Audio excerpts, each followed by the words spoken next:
Nagulat po ko mga kababayan, sabi ni Senator Bongbong wala daw bahid ang kanilang pamilya. $10 billion ang nanakaw nung panahon nila, 450 billion pesos. Nung isang linggo lang po, nagulat ako, 205 million po niligay sa Napoles. Lahat. Mga kababayan, kumusta po kayong lahat? Sa mansulok ng mundo. Magandang araw po sa inyong lahat mga kababayan. Balikan po natin ang 2016 debate ni Alan Cayetano at BBM. Ito nga po, lumalabas na talaga ang katotohanan ng mga sinasabi ni Senador Alan Cayetano. Bago po natin panoorin ang buong video mga kababayan, mag-subscribe po muna tayo sa ating YouTube channel para sa ating news update sa mga nangyayari sa ating bansa. So, umpisahan na po natin mga kababayan. Ito na po. Po nang nasa stage na to ay nagsalita tungkol sa corruption. Pero nung tinignan ko po sila, so far po si Senator Trillanes, Senator Honasan at ang inyong lingkod lang ang nagtaya ng buhay namin laban sa corruption. Anong garantiya nyo na si Alan Cayetano ay lalaban sa korupsyon? Bukod sa walang may hawak sa amin sa liig, walang malaking negosyante na pumapondo sa aming kampanya, sabihin nyo anong issue ng korupsyon sa ating bansa at wala doon si Alan Cayetano. EDSA 1, EDSA 2, kay Binay, kay Arroyo, sa SSS, fertilizer scam, lahat po doon, nandun po kami at lumaban. Meron po tayong kasama dito na pag yung ibang hearings nawawala kasi mga kaibigan ang nandun. Pag Coco Levy nawawala. Pero nagulat po ko mga kababayan, sabi ni Senator Bongbong wala daw bahid ang kanilang pamilya. $10 billion ang nanakaw nung panahon nila, 450 billion pesos. Nung isang linggo lang po, nagulat ako, 205 million po niligay sa Napoles na mga NGO. Pork barrel po yon ng hindi ng tatay niya pero siya. Kung yun po ay hindi pa bahid politika, hintayin nyo maging vice president siya. Baka $100 billion na ang mawala sa atin. So ayan po mga kababayan. So narinig niyo po yan. Ayan po si Alan Peter Cayetano, si Senador Alan Peter Cayetano. Yan po ang sinasabi niya, parang yun nga, parang nangyayari nga. Di ba ho? So, itong korupsyon, ito nga ang problema natin ngayon sa hinaharap. Di ba mga kababayan? So, ito, panoorin pa natin kung ano yung mga sinasabi pa niya. Ang debatehan nila kung ito nga, billion nga ho to mga kababayan. So, ano ho to, talagang parang nagkakatotoo na nga. Sige po. Unang-una, yung mga malalaking numero na nababanggit ng ating kasamahan dito ay wala naman pong pinanggalingan. Kaya nagtataka ako kung saan kinuha yung napakalaking numero na sinasabi na. Pangalawa, nagtataka naman ako na sa tagal namin pagsasama ni Senator Alan, ilang taon na kami magkasama sa partido, ilang taon na kami magkasama sa Senado, wala naman siyang binabanggit na siyang inaalala niya tungkol dyan. Bakit ngayon lang? Bakit? Baka naman mapagsuspetsyahan siya na namumulitika. Tungkol po doon sa kaso ng PDAP na sinasabi niya, nasagot na po natin yan. At kung may ebidensya man kontra sa akin, alam natin gagamitin po ng pamahalang ito. Dahil, you must remember, I am a Marcos and the President is an Aquino. Marcos daw siya mga kababayan. So, ang lakas ho ng loob. I'm a Marcos. Talagang hindi ho matitibag yung mga yan. Kasi nga, marami hong pera yung mga yan. Kaya ganyan ho sila, mga kababayan. Galing na ho sa kanya yan, I'm a Marcos talaga. So, ang tingin natin, Marcos ay ganun sila. Kala nila power sila. Ma-power. Senator Cayetano? Because I was mentioned, can I rebut? Yes, you can, but Yes. Okay, we'll give you a chance, sir. Yes. But after that, we're gonna have to go to Senator Honasan and Senator Chis Escudero. Senator Cayetano, go ahead. To be fair to you, Senator Bongbong, yun din ang akala ko. Kung may napoles ka, bakit ngayon lang? Tinignan ko 2007 to 2009 lang yung audit, 2011 yung sayo. Kaya ngayon lang lumabas. Pangalawa po, hindi totoo walang basihan ang numero. $4 billion na po, 2 bilyong piso ang na-recover ng PCGG. Ayan po, chairman ng COMELEC, dating PCGG. Na, hindi ko alam kung sa akin siya natatawa o kay Senator Bongbong. Pangatlo po, $1 bilyon ang ngayon pinaglalabanan pa rin ng gobyerno at ng Marcos family. Pang-apat po, sa SALN ni Senator Bongbong, 200 to 500 million pesos po. Never ka naman nagkatrabaho kung hindi sa gobyerno. Saan mo kukunin ang ganong kalaking pera? Yun ang ayun ang rebat ni Cayetano sa kanya. So, hindi talaga mayaman sila. Kaya mayaman sila. Kaya, ayun nga, yun din na bakit may nakuha ang PCGG, di ba? 4 billion po yun, napakalaki. So, na-recover nila yun. Ibig sabihin talaga na marami silang pera. Yan mga kababayan, ang totoo. Di ba Kasi pera ng taong bayan yun, mga kababayan. Pera ng Pilipinas yun. At yun bakit nasa kanila? Yun ang tanong, di ba So, ibig sabihin nun, may corruption, di ba? Yan po. Once again, I have to question the numbers that Senator Allen is throwing around at hindi naman talagang na-confirm, wala namang dokumento na sa kanilang sinasabi at wala po tayong nakikita. Lahat po ng mga bagay-bagay na yan naging bahagi ng mga kung ano-ano mga kaso sa korte. At kami naman po ay kahit naman po ang ang iuutos ng korte ay aming sinusundan. Kaya naman po ay masasabi ko po na hindi po maliwanag na sa aming galing yun o saan galing yun, kung hindi sa iba't ibang tao. Kaya tignan po natin ang mga facts na kanyang binibigay. Thank you, Senator Marcos. May I respond to that? A very brief response, Senator Cayetano. Tignan niyo po ang interview ng mismong nanay po ni Senator Bongbong. Sabi nung nanay niya, they practically own the Philippines, telecoms, all these businesses.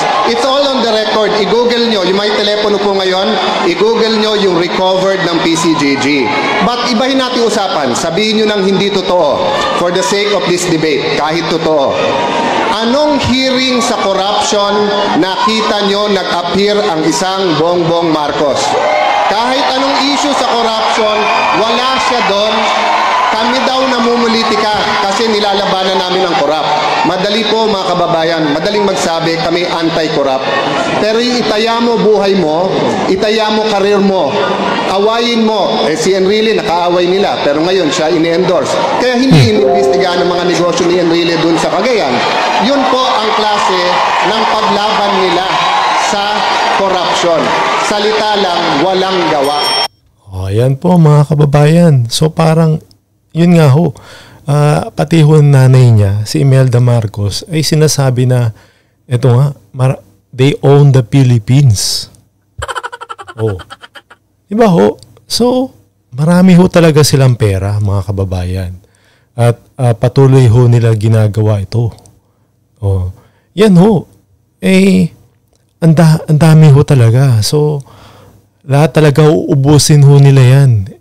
Gusto na talaga nila maging sa kanila ang Pilipinas.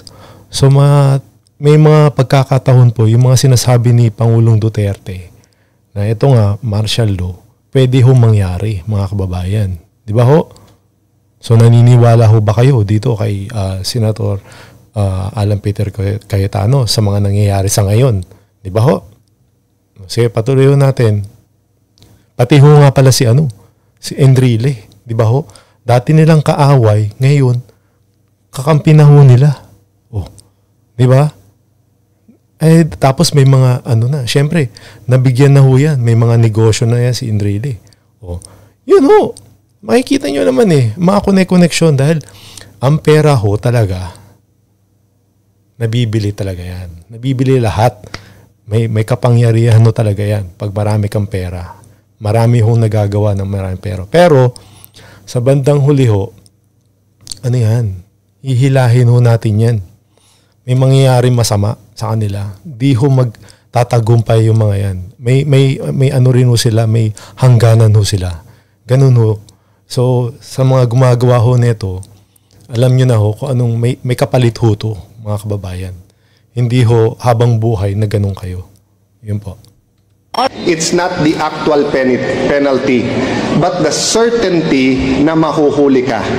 Sa Pilipinas, pag antibiotics, pandesal, ang nanakawin mo, sigurado huli ka. Pero pag nagnakaw ka ng malaki, magiging congressman ka. Pag mas malaki ninakaw mo, magiging senador ka. Pag barkada mo si Napoles, syempre si Napoles, i-clear ka, barkada mo siya di ba? Magiging vice president ka. At pag naging presidente ka, mga kasama mo, kasama na sa corruption. You go to the LTO, kumuha ka ng lisensya, corruption. You bumili ka ng bahay, sa taxes, corruption. Buong buhay natin corruption. Huwag na tayo magbulag-bulagan unless we change the system. And only Duterte Cayetano guarantees that in 6 months. Oh, yun po mga kababayan. Kaya nga ho, ayun, nanalo si Pangulong Duterte dahil nga naging prioridad niya rin tong corruption, di ba ho? So, kung nagtuloy-tuloy lang ho talaga to at hindi ho pinayagan tong tumakbo at hindi pumayag si BP Sara na maging presidente to, mag-tandem sila. Sana ho hindi nanalo to. Kundi, ayun ho, nabudol ho si BP Sara. Nabudol ho neto. Nabudol ho niya. Kaya ho nangyari talaga. Kaya ho, yung sinasabi nila na nakakarami ang pro Marcos sa Duterte. So naniniwala ho ba kayo sa ganon? Naniniwala ho ba kayo sa sinasabi nung isang tauhan nito, di ba? Sige po. Just wondering, kasi sinasabi ni Senator Alan, pagka malaking ninakaw mo, maging congressman, mas malaking maging senador. Is that how he became congressman? Is that how he became senator? That's not how I became congressman. It's not how I became senator. Well, mga kababayan, alam kong sa Europe nag-aral si Senator Bongbong kahit peke yung diploma. Pero Ibang issue na yan, Senator Alan. Sinabi ko po na magiging congressman ka, that's sarcasm. Because it applies to many, not to all. Okay. Kung ako'y naging congressman dahil corrupt, di sana hindi ako sumama sa EDSA 1, EDSA 2, hindi ako lumaban sa corruption ni Binay, hindi ako lumaban sa corruption ni Arroyo. But Senator Marcos, nasaan ka pag corruption ang pinag-uusapan? Di ba? Wala ka sa hearing. Sabi mo kanina, Senator Marcos, matagal tayong magkapartido, bakit ngayon lang bringing up? Naalala ko tuloy, nung hearing na Napoles, galit siya sa akin lumapit kasi pinapatawag ko yung isang Maya Santos. Ngayon ko lang nalaman bakit, kasi lumalabas dun sa final ngayon sa Ombudsman, yun pala ang in-between ni Senator Bongbong at ni Napoles. Alright. Yun. Kaya naman pala, tong si Napoles na to, kung nakikilala nyo nga ho, napakalaking impluwensya nitong babaeng to sa mga to, dyan nga sa pork barrel na tinatawag nila. Kaya naman po pala. So narinig nyo kay Senator Cayetano na lagi ho siyang absent pag may mga hearing.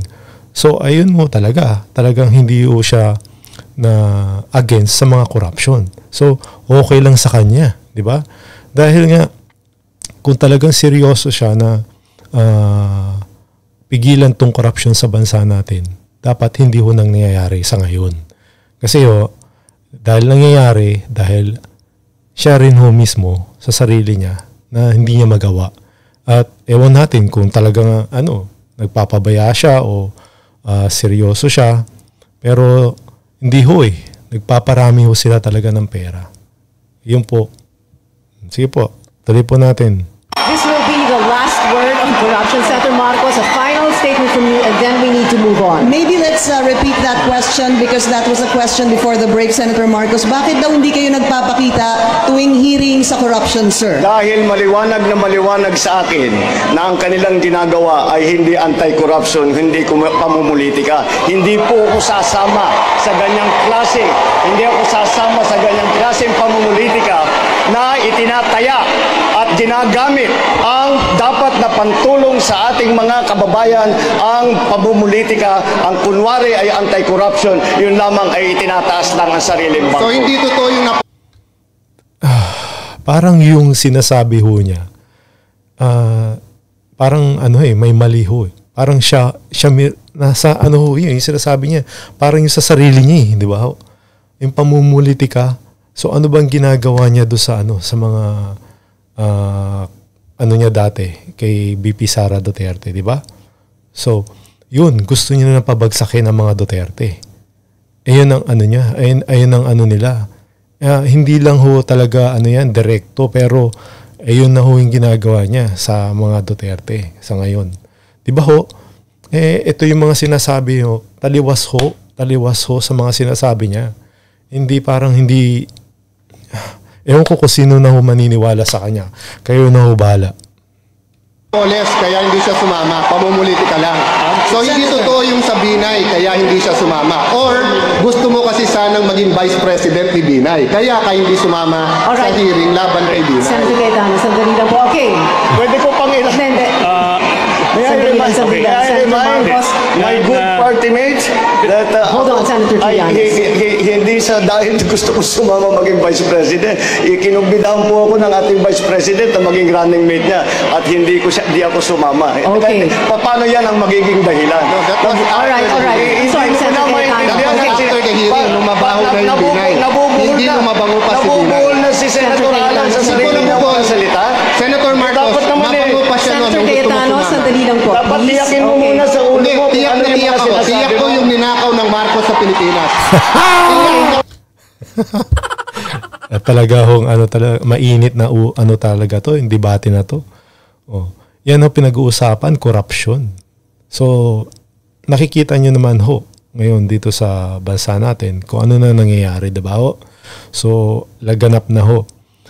Laganap na talaga, mga kababayan. So, kailangan na natin kumilos. Dapat hindi na ho natin papayagan to mangyari. Kasi pag nangyari ho, tuloy-tuloy mangyari, wala ho. Kawawa ho ang mga Pilipino. Yan po ang mangyayari sa atin. At saka yung bansa natin, talagang babagsak. Babagsak po. Sige po, tuloy natin. Hold on. Hindi ko hahadlangan yan kung yan ang gusto ng tao. Total, mas magaling naman asawa kong politiko sa akin. No?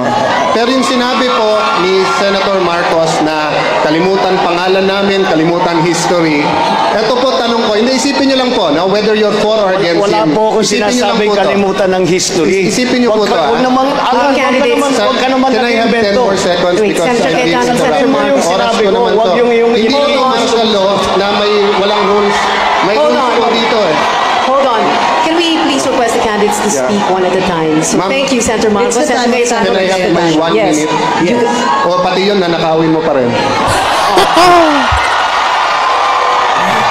Senator Cayetano. Yes, you can stick to the... Ang human rights po, kasama dyan hunger, pagkain, kasama po dyan gamot, kasama po dyan yung extrajudicial killings na kailangan sundin ang batas, kasama po dyan ang shelter. Why has this all been denied to people? Because of corruption, greed of power. Martial law 20 years was not about peace and order. It was about keeping one family in Malacanang. Having said that, right now, Kidapawan, people are hungry. El Nino, 23 provinces. The government is not doing anything. Pinapabayaan ang mga LGUs, bahala sila. Number 3, Korte. Senator Bongbong is not being honest with you. Dalawang administrasyon, kay ERAP at kay GMA, kaya sila kumampi para nga malakad yung kaso. 1 billion pa ang pending sa court na sila naghahadlang na mapunta na sa gobyerno ang $1 billion. Tignan nyo ha, $1 billion pa ho yun. Napakalaki ho yun, mga kababayan. So, ang ginagawa pala talaga nito, ang tactic po talaga nila, strategy, kumakapit ho sila sa mga, yung mga popular na mga tao. Kunyari, yun nga, si Erap, si Arroyo noong panahon, na lumalapit ho sila talaga. Kagaya ho nangyari ngayon kay Pangulong Duterte, kay BP Sara Duterte, di ba? Gusto na ho nila ng running mate. So ngayon, ang ginawa nila talaga, kasi alam nila mananalo si BP Sara Duterte nung panahon na yun, nung eleksyon na yun. Kaya itong ginawa ho nila na makipag tandem ho kay BP Sara Duterte para manalo siya bilang presidente. So parang ganun ho ginagawa nila. Para lang ito nga mapagtakpan itong mga mga nagawa nila ng mga pamilya nila. So yun po mga kababayan, tapos patuloy ho talaga itong ginagawa nila. Dahil nga nasa power na sila, pwede ho mangyari ho lahat ng mga sinasabi ni Senator Cayetano. Yun po. Senator Marcos and then Senator Hindi Escudero. ko alam kung saan nanggagaling. Kanina pa si Senator Alan na nang-iimbento ng kung ano-ano. Tignan po ninyo kung ano. Okay. Ang kaso tungkol sa human rights compensation ay nasa gitna ng gobyerno ng Pilipinas at ng human rights claimants. Wala na po ang pamilya Marcos. Hindi man po kami nag-a-argue, hindi na po kami nagpapadala ng abogado sa kasong yan. Ang humahadlang sa pagbayad na compensation ay ang gobyerno ng Pilipinas na pinangungunahan ng Liberal Party. Yan po ang katotohanan. Senator Marcos, I'm talking about the 1 billion with the PCGG and yung $5 billion na nakatago pa. Kung ako nagsisinungaling, hamunin kita ngayon, fact check. Pag ako ay mali ang sinabi ko dito, mag-withdraw ko. Pero pag ikaw mali, hindi mo lang mag-withdraw, isoli mo ang pera sa tao. Oh, yun ho Ayun ho nangyari. So, hindi ho, ganito yung, si Pangulong, hindi nila ho, pwedeng itanggi. Dahil nga nakakolekta na ho yung PCG, na-recover ho nila yung 4 billion. So, meron pa hong 1 billion na natitira. So, napakalaking, pera ho nito nila, nakuha nila. At itinakas nga ho, di ba? Tinakas ho. Na pera ho ng ng Pilipinas. So ito ho, natunay na dahil sa pag-recover, ito po yung patunay na meron silang nakamkam. Yun po yun. Alright. One final... At ipagpatuloy lang natin yung iyong quotation. Sinabi ni Mayor Dicong, kanya, kapag hindi nalutas ang problema ng krimen in 3 to 6 months, ibibigay na raw niya yung pagkapangulo kay Bongbong. Yun ang sinabi sa hindi po sinabi na ibibigay niya para kay Senator Alan. Alright. Palagay ko, dahil sa record ng Taguig na hindi naman nalutas ang problema.